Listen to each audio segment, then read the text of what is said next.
Hello everyone, নিউজপেপারের আজকের এই ভিডিওতে আমরা দুইটা জিনিস শেখার চেষ্টা করব। একটা হচ্ছে বাক্যে প্যাসিভ আসলে কিভাবে কাজ করে, আর হচ্ছে যে ডিউ টু এর সঠিক ব্যবহার।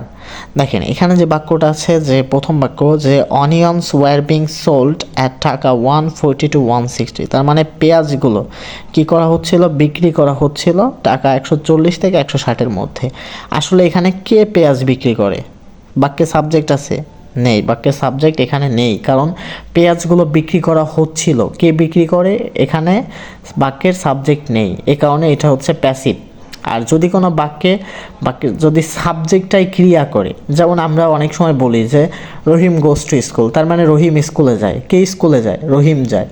কিন্তু আমি যদি এইভাবে বলি যে আই ওয়াজ ইনভাইটেড, আমাকে কি করা হয়েছিল? দাওয়াত করা হয়েছিল। এখানে কি আমি নিজেকে নিজে দাওয়াত করতে পারতেছি? পারি না। So I was invited my friends, আমাকে দাওয়াত করা হয়েছিল কাদের দ্বারা? আমার বন্ধুদের দ্বারা। এটা হচ্ছে মূলত প্যাসিভ।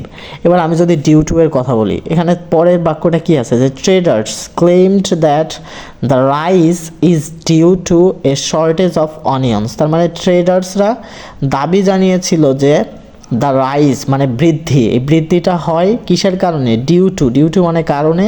কিসের কারণে? এই শর্টেজ অফ অনিয়ন্স, শর্টেজ মানে ঘাটতি। কিসের ঘাটতি? পেঁয়াজের ঘাটতির কারণে এই বৃদ্ধিটা। তার মানে এই যে দামের যে বৃদ্ধি, এই বৃদ্ধিটা কিসের কারণে? এই পেঁয়াজের ঘাটতির কারণে। তার মানে ডিউ টুর পরে আমরা নর্মালি ডিউ টু ব্যবহার করি না। সাধারণত আমরা যেসব বইপত্র পাবো সেখানে আমরা বেশিরভাগ সময় পাবো হচ্ছে বিকজ অফ মানেও কারণে। কিন্তু আমরা যেহেতু নিউজ পেপার আমরা জানি অ্যাডভান্স ওয়েতে লেখা হয়, সো এই কারণে এখানে সিম্পল ওয়ার্ডগুলো খুব কমই ব্যবহার করে। এবার আমরা ডিউ টু দিয়ে কীভাবে সেন্টেন্স মেক করতে পারি?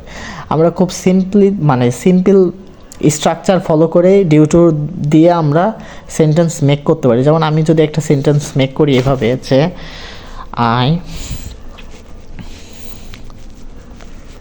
I didn't go to school due to heavy rain, তার মানে I didn't go to school, আমি স্কুলে যাইনি, ডিউ টু কারণে। কিসের কারণে? Due to heavy rain.